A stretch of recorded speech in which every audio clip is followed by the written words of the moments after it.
Hi, this is Dave Gimberline with Shotoru Goshinjutsu and Katakura Self-Defense. This is a karate short video, and in today's video I'm going to talk about the idea of pendulum. This is a biomechanical model that was heavily promoted by Sensei Nishiyama, and the idea is if you can imagine a string hanging from the top and a ball down at your hip, the swinging motion of your hip moving back and forth is the pendulum part. And people point out all the time that truly it's reverse pendulum motion because you're attached at the bottom and not at the top, but still the hip motion that you want to see swings forward and backwards. So one way to practice this is to grab your knee and let your hip swing back and forth and back and forth. You want to make a wave, and this wave is going to launch your kick. So it kind of goes swing, swing, swing. Because of this motion, there's no twisting, no turning, no reaching. Sensei Nishiyama used to often teach the front snap kick this way and the back thrust kick this way because they are mirror images, forward, backwards, backwards when you thrust. So it's part of the same model. I do want to talk about creating this pendulum motion in a different way. Very common, Sensei Nishiyama used to say maximum bend in your legs. He would say maximum bend, which is true. And most of us, when we think that, we bend our knee a little bit. But the more you bend your leg, the more you can use your knee, your hip, and your ankle to control your action. So maximum bend is as far as you can go and still keep control and balance. So maybe think about from your knee to your foot being the same as if you were punching.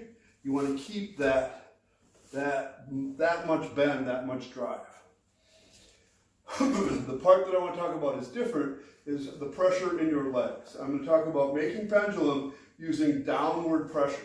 So most common when people kick is they pick up. Their support leg straightens too much, their hip lifts. I instead want to talk about down. The back half goes down, the front half goes up. Down, up, kick.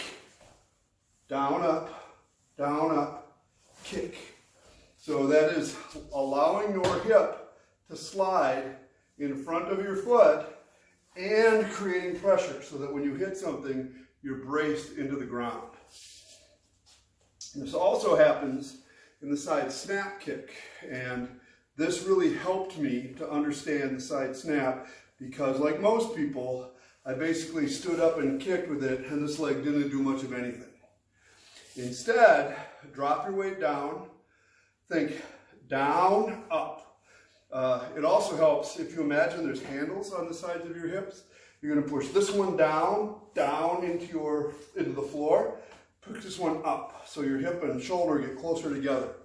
Down, up, down, up, down, up.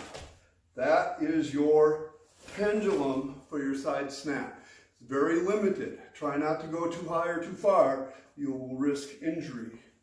But, so, easiest in the front snap to get this feeling, down, up, down, up, down, up. Also easy, side snap, down, up, down, up. Back thrust, it is harder to get that same sensation because there's so much more room to move. Your joint moves very easily this way. But the principle is still the same. Your hip goes down, down, down when you kick, not up and away. So this actually also applies to the roundhouse kick and side thrust kick in just a slightly different way, and I will talk about that in the next section when we talk about how to apply this while you're moving across the floor. But for right now, stay where you are, try to keep your shoulders level, think about your hips moving, make the pressure down, down, down. It makes your joints softer. Down, down, down. Okay, so that's it for today.